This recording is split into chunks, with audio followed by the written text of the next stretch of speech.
Hello you lot, Orinoco here, and I'm here today to try my very best to help you learn a few things on what you need to do to maintain your brand new Nitro car. I'm assuming that you're new to Nitro RC and you're looking for just some help and advice with how you can maintain your new car.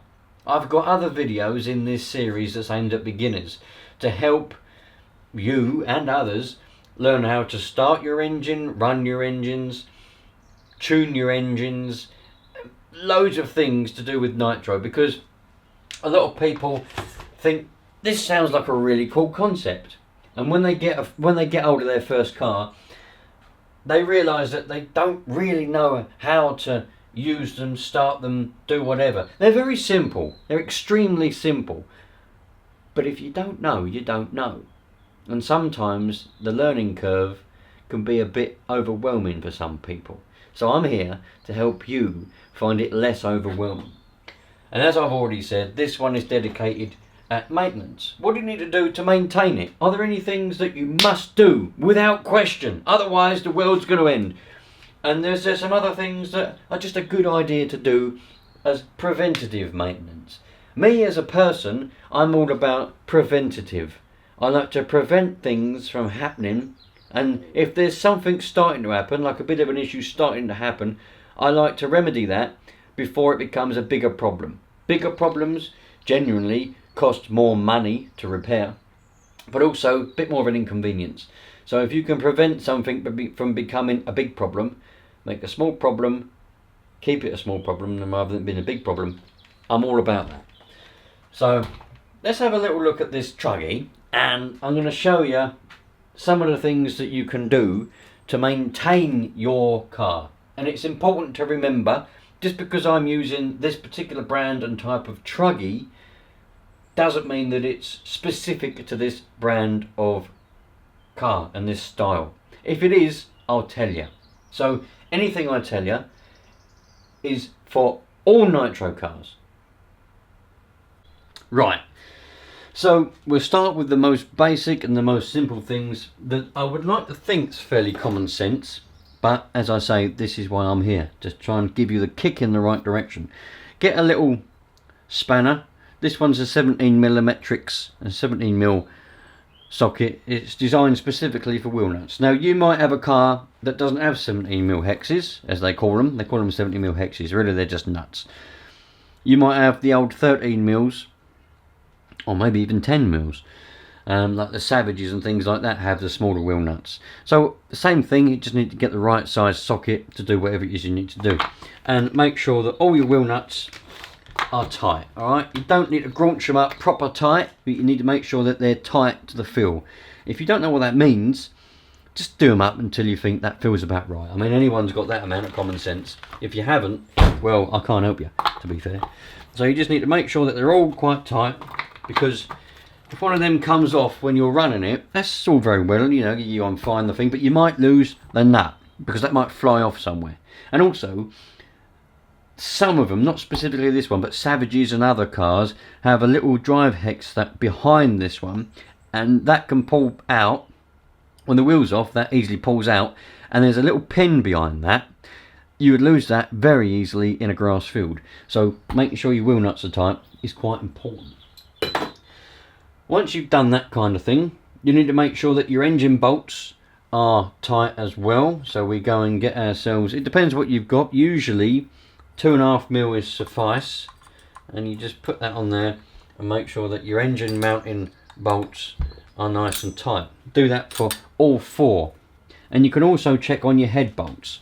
So the head bolts are the bolts that bolt your head on. This is called a head. It's a cooling head, and obviously it relies on some bolts. Sometimes there's 4, sometimes there's more than 4. In this case, on this Mach 28, there are 4. Make sure all 4 are done up tight to the feel, you know what I mean? If they are loose, or if you ever take the head off, it's extremely important because it is a mating surface. The head mates up to the block with a seal and a gasket. So it's important that it's pulled down evenly. So you must do them up in a cross fashion, yeah? Don't just do them up in a circle, because it will pull your head down uneven and you may have a leak in between that surface. So they've got to be pulled down evenly. But just for maintenance, checking the bolts, you don't need to be doing that. Just check them to make sure that they're all tight. So put that back. We checked them bolts. You got all the other bolts and things, so basically just go around the whole car and just check all the nuts and bolts. You know, you check these ones, check them ones, check these ones, turn it upside down, and you can check like these bolts here to make sure these ones specifically are the bolts that hold your engine mount on. So if they're loose, then the engine will come loose, and if the engine comes loose, you can end up stripping your spur gear or your clutch bell, and you don't want to be doing that. If you've got hardened steel ones, they usually just move away, the engine will move away, and then you just won't get any drive, and it'll rev up and you'll be going meep, meep, meep, and you'll be not going anywhere. That's because the engine's moved away, the clutch bell, which is in there, which drives your gearbox via a spur gear, has moved away from that, and that way it's not driving it anymore. So you've checked all your nuts and bolts. That's all the nuts and bolts checked. Your wheel nuts are checked, engine bolts, everything is checked, and all the nuts and bolts are tight, and you've not found any issues. Okay, that's great. So there's not really a lot else that you need to do. As I said, these are extremely simple, and they don't take a lot of time at all to maintain and to use. There's nothing really to do other than just general checking bolts. But you do that on anything anyway. The one thing which is specific to Nitro RC that you can do, you don't have to, because I don't always do it, and I've got engines that are 20 plus years old, and I haven't done this once to them, but these modern days I do it now and again, and that's putting a little bit of oil down into the engine. So what you do, obviously you don't have to tip the car up like I am. I'm only tipping it up to show you. You'd obviously, when you're doing it, you'd have it like that, and you'd do it like that. But I'm just so that I can show you and you can see what I'm doing, I'm going to do that. So in there you've got the glow plug, alright? And if you don't know how to take this out or to do things with the glow plug, I have already got separate videos dedicated to glow plugs. That typically isn't going to fit in there because I've got the cage on. So with this cage truggy, if you've got a different car where you haven't got a cage, you'll be alright. But because I've got a cage truggy here, I have to fanny around with the cage to do things like this. There we go. Right, there we go. Now, you get your socket or your spanner, and you take out your glow plug. And while you've got your glow plug out, you can check the condition of it, and if the little filament on the inside there, which is never going to focus while I've got the car in the background, hold on a minute. If the little filament looks healthy and it isn't depressed into the plug, then it's okay. If the filament is depressed right into the plug, it's generally an unhealthy plug, and you're going to need a new one fairly soon because it won't be working very efficiently while it's in there. It needs to be right nearly flush with the end of the plug. So you can check that while you're there, and if you really want to check to make sure that it's working, you can get your glow starter while you've got the plug out as part of your maintenance sequence, and you can put that on there like that, and you can test it to make sure that it is glowing. Yeah, you can do that, and that way we know that it's, you know, it's a fully working plug. No, nothing to worry about. So we've got that open there, and all we have to do is get a little bottle of after-run oil. Now you can use 3-in-1 oil. If I've got a little bottle of 3-in-1 oil around here somewhere. 3-in-1 oil. Oh, everybody knows what 3-in-1 oil is anyway. I haven't got to show you what 3-in-1 oil is, but any type of oil. You can put WD-40 in there as well. Some people get the ump if you use WD-40. Oh, you shouldn't use that. It's just for displacing water. It doesn't have any oiling properties. Bollocks. WD-40 is fine to go in there. 2-stroke oil is another one. This is basically just 2-stroke oil. If you've got 2-stroke engines around and you've got plenty of 2-stroke oil, you don't need to go and buy yourself a bottle of after-run oil because it'd just be a waste of money. Buy use your two-stroke oil, put it in a little bottle or something so you can easily drip it down that plug hole and well away. So I buy these ones just for video purposes, just to show you that you can buy and use after run oil. There's such a thing which is purpose made for it, but as I say, you don't need to buy it if you've already got other oils to hand. So you just put a couple of drops down that plug hole, and then once you've put a couple of drops down, just turn your engine over. If you've got a pull start, just pull your pull start. If you've got a roto start, you don't have to fanny around with the roto start. Just put your finger on the flywheel there and just turn the engine over by hand. But there we go, just turn the engine over with that oil in there, and what that does is it gets it up and down the liner. A little bit of it will go down the crankshaft, some of it might go out the exhaust, but not a lot, and it will just oil up the liner and the piston and keep it oiled, basically, because, well, you're not going to be using it, or maybe you're going to leave it for a couple of days. It's good practice to do it after you've ran it. You know, before you put it away, you can come home, put some oil in it, have a nice life. Little mention on glow plugs while I'm here. This one's a turbo plug, and let me get, oh no, what have I done with them? I've got a, that's a turbo plug as well. Right, I've got videos on these, but since we've got the glow plug out, and this is, I'm aiming this video at beginners, this might help some of you out. So you've got two different types of plug. You've got turbo plugs. You can see this turbo plug, it's quite fat, and it's got a taper at the end, okay? That taper right at the end. That taper is what creates the seal, and that's what, you know, well, there's nothing else to say, that's the seal of it. Alright, now, because they're a bit fatter as well, I'm not going to take this one out of the packet, but I haven't got one out of a packet to show you at the moment. But this is, I might have actually. Have I got one?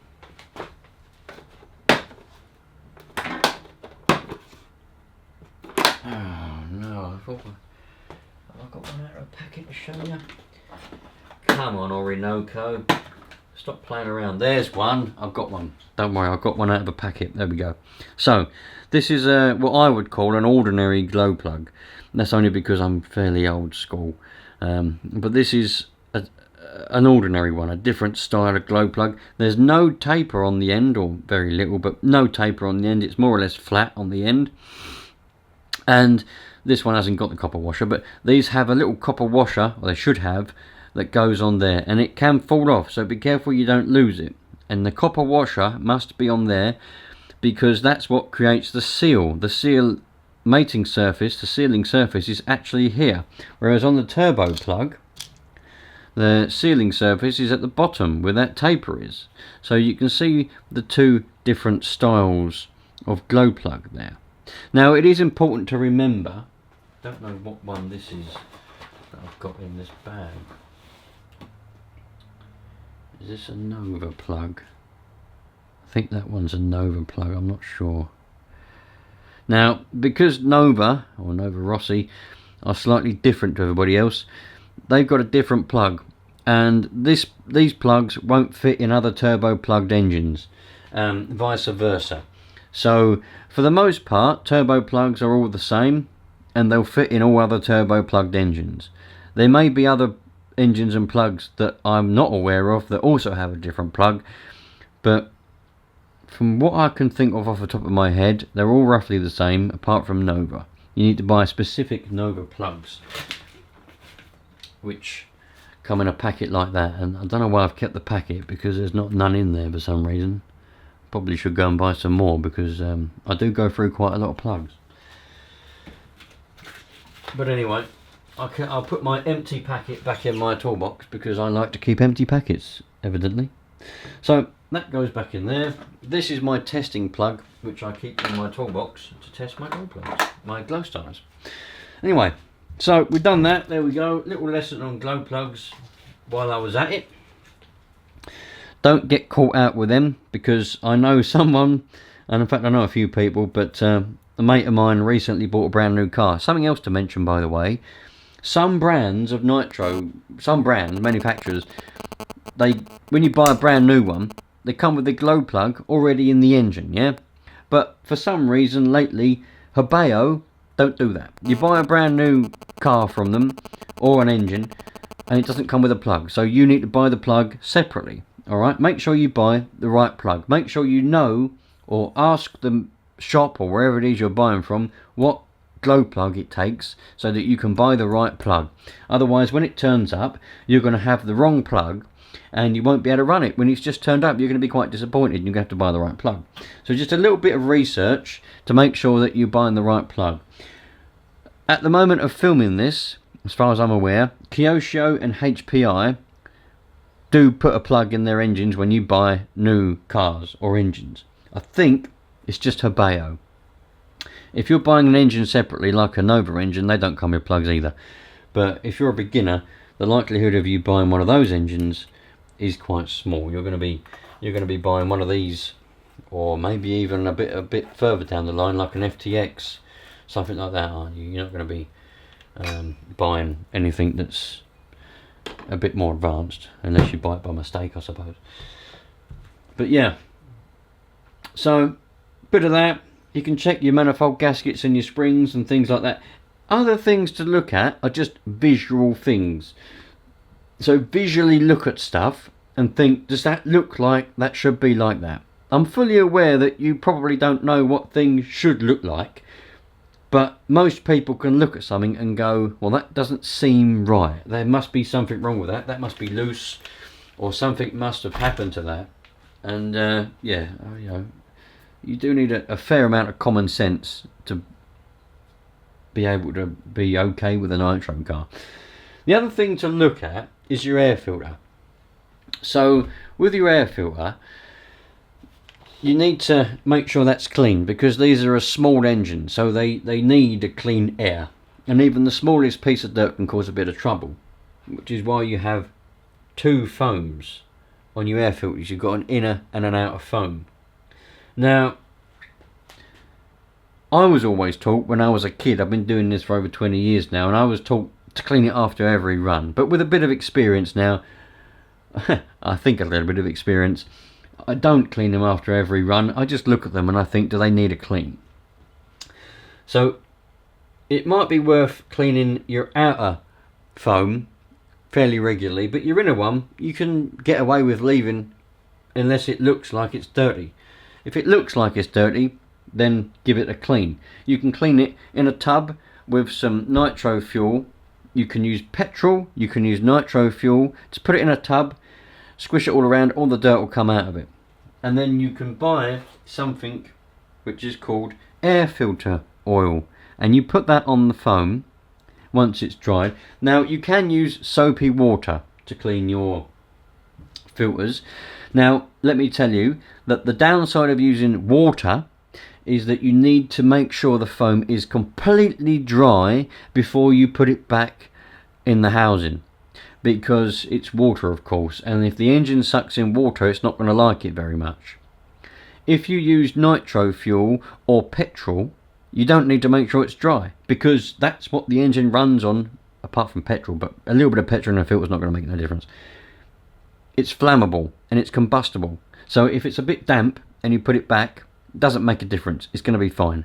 So that's the two pluses and minuses. Water, probably a bit safer for your skin and whatever, and plus it's cheaper, but you need to make sure it's dry. Petrol or nitro or any other solvent to get the dirt out,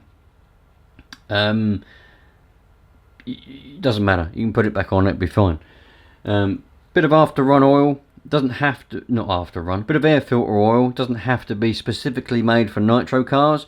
You can use motocross air filter oil, you can use a spray oil for K&N filters or whatever you want, as long as it's oily. I mean, I've even put 1040 on air filters before, because oil is oil and it'll stay on the filter and it'll catch all the little particles of dust better than the foam does.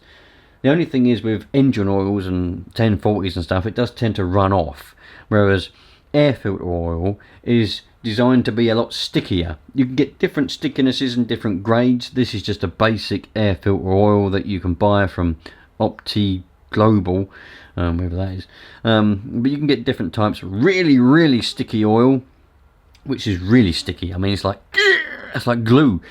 That's for really high dust environments. you buy that, or just buy the basic stuff, doesn't matter.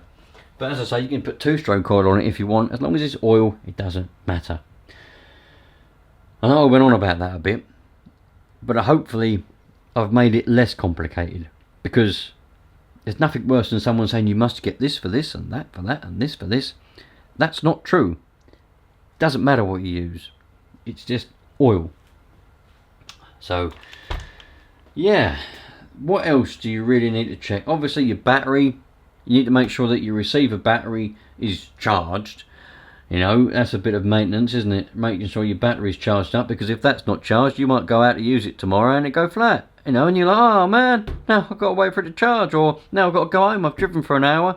So a bit of maintenance that you can do, take your receiver battery out, charge it up. Or you could do that the day before if you plan on using it, like tomorrow or something. It might be Saturday tomorrow, and if I'm going to go out for a bit of a run, remember your battery. So, yeah, what else?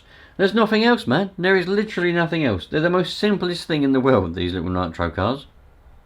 So there we are. I told you before, and I've always said, and I'm going to keep saying, that Nitro cars are one of the most simplest things that you can get. You know, such a simple hobby, such an easy hobby. You do need a little bit of common sense and that sort of stuff, but other than that, easy. So as far as maintenance goes, I reckon we've covered it all. If you've got any questions about any other type of maintenance or anything else that you think I've missed, I know I didn't talk about diffs, and I know I didn't talk about things like that, checking diff oils and greases and stuff, but I don't count that as maintenance. I mean, I could mention, if you've got a fuel filter in line, you could take that apart and clean that out as part of your maintenance. But I never do that, so I don't really count it. But you could do that. I don't really count checking shock oils and things like that and bushes as normal maintenance. I count that as heavy maintenance that you do when they break. So I know I said about preventative, but I'm trying to keep this as simple and as easy for beginners. So as a beginner, I know some people watching this aren't going to be beginners. Yeah, but as a beginner that doesn't know anything, I reckon the things I've told you are the basic. Yeah, easy. You don't need to put oil down the plug hole on your engine. It's not going to be the end of the world if you don't. But if you've got some oil, I'd say do that.